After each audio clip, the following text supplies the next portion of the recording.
Hello, everyone, and welcome to the inaugural IndiView Market Insights Weekly Market Update. This is powered by IndiWealth.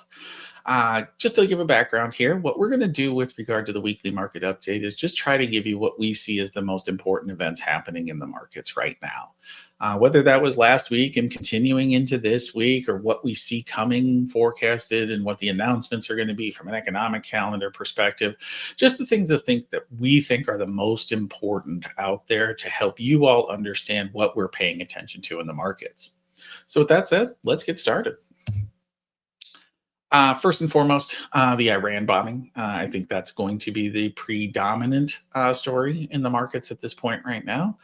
For those of you that don't know, the U.S. did bomb 3 nuclear sites in Iran.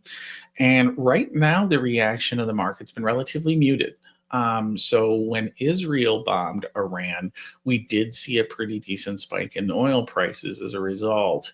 The subsequent U.S. bombing has not created that secondary level of rise in oil prices. And the markets are taking it right now as a relatively muted reaction. And they're actually up a little bit as we start into Monday. I think what the market is trying to assess right now is what is our level of involvement, right? And that could sway the markets for where we go from the next trajectory perspective. If we start to see more and more aggression with regard to escalation upon escalation, I think oil prices probably rise from there, and then we'll see what happens with stocks. Usually short term with regard to geopolitical conflicts, usually in the short term, there is some increased volatility. So we'll be paying a lot of attention to that. And that's what I think the market is probably paying the most attention to at this point right now.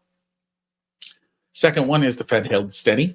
Now what? What are the implications of that? So we're halfway through the year. The Fed did not change interest rates at their last meeting, but there is some more commentary out there that would suggest that they're closer to cutting than they are to raising at this point right now. Fed Governor Waller came out pretty quickly after the announcement and said they could cut as early as July.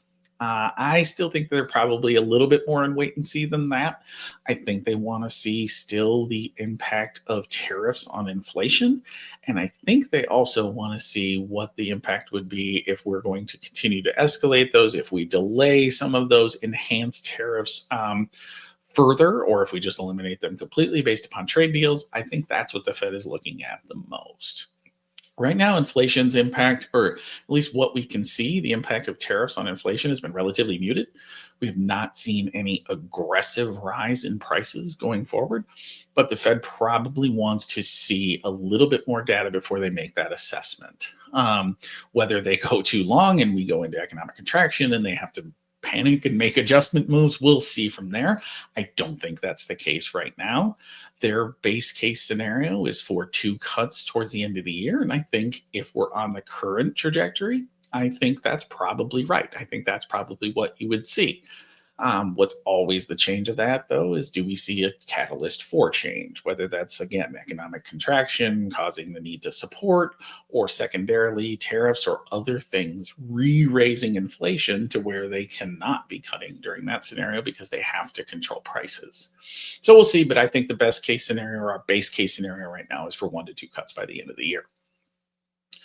On the earnings front, I think FedEx is probably the most predominant one we'll be paying attention to, not for FedEx earnings in and of itself.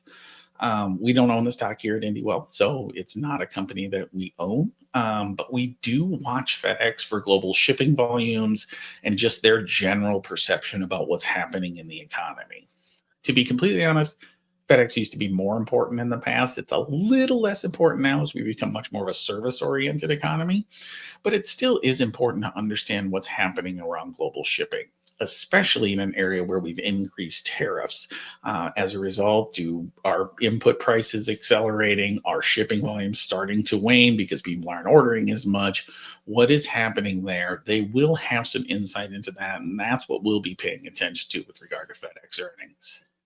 Last but certainly not least, there was a Game 7 in the NBA Finals last night, and Oklahoma City did win the championship.